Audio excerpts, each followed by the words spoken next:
আসসালামু আলাইকুম। 50% বেসিকে দশম গ্রেডের একজন কর্মকর্তার 2015 এর পে স্কেল বনাম প্রস্তাবিত পে স্কেল 2026 এর তুলনামূলক বিশ্লেষণে আপনার বেসিক কত হবে, অর্থাৎ বর্তমান বেসিক কত হবে এবং অন্যান্য ভাতা সহ টোটাল বেতন কত হবে, আজকে ভিডিওর মাধ্যমে সেটি দেখাবো।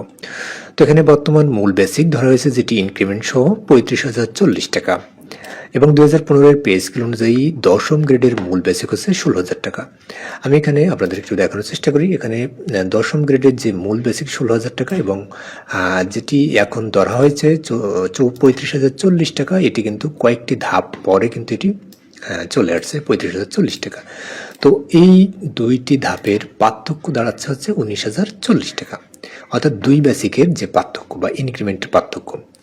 এখন প্রস্তাবিত পে স্কেল 2026 অনুযায়ী মোট মূল বেতন হচ্ছে 32,000 টাকা, যেটি প্রস্তাবিত, এবং ইনক্রিমেন্টের পার্থক্য দাঁড়িয়েছে 19,040 টাকা। তাহলে এই দুই বেতনের অর্থাৎ মোট মূল বেতন 51,040 টাকা।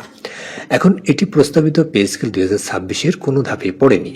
দেখুন, এখানে প্রস্তাবিত পে স্কেল 2026 এখানে কোনো ধাপে কিন্তু 51,040 টাকা নাই। এর পরবর্তী যে ধাপটি আছে 52,180 টাকা। সুতরাং এর পরবর্তী যে ধাপটি আছে 52,180 টাকা, এটি কিন্তু প্রস্তাবিত পে স্কেল অনুযায়ী মূল বেসিক ধরে নিতে হবে। এখন নতুন বেতন কাঠামো অনুযায়ী বর্ধিত মূল বেতন হবে তাহলে 52,180 মাইনাস 35,040 টাকা, যেটি আমরা ইনক্রিমেন্ট সহ এখন বর্তমান মূল বেসিক। তাহলে এই দুই ইসের পার্থক্য হচ্ছে আপনার 17,140 টাকা। তাহলে 50% হিসাব করলে যেটি হবে 17,140 গুণিতক 50, অর্থাৎ 8,570 টাকা।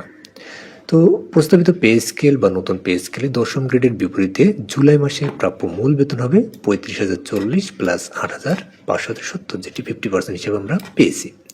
তাহলে এই দুটি যোগফল হচ্ছে 43,610 টাকা। এর সাথে বার্ষিক ইনক্রিমেন্ট যেটি আছে 5%, অর্থাৎ 52,180 এর 5% যেটি হবে সেটি কিন্তু এর সাথে যোগ হবে, অর্থাৎ 43,610 প্লাস 2,609, অর্থাৎ এইটির 50% বা এই 5% করলে যেটি হবে 2,609 টাকা।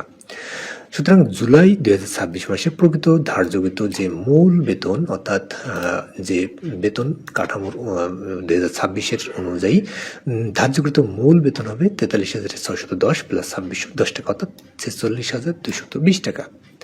তাহলে প্রকৃত মূল বেতন অর্থাৎ প্রকৃত বেতন বৃদ্ধি পাচ্ছে কত টাকা?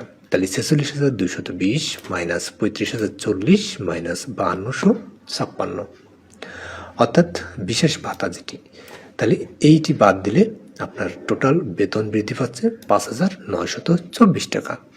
তো এর সাথে আপনার বাড়ি ভাড়া ভাতা, চিকিৎসা ভাতা, শিক্ষা ভাতা এবং অন্যান্য প্রাধিকার অনুযায়ী যে ভাতাগুলো আছে সেটি কিন্তু যোগ হবে।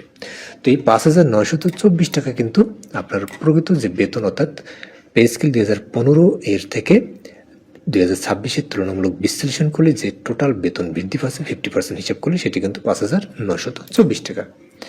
তো এটি মূলত দশম গ্রেডের একজন কর্মকর্তার 2015 এবং 2026 এর পে স্কেলের যে তুলনামূলক বিশ্লেষণ করলে যে পার্থক্যটি দাঁড়ায়, অর্থাৎ যে বেসিক বৃদ্ধি, সেটি কিন্তু আপনাদেরকে ভেঙে দেখালাম।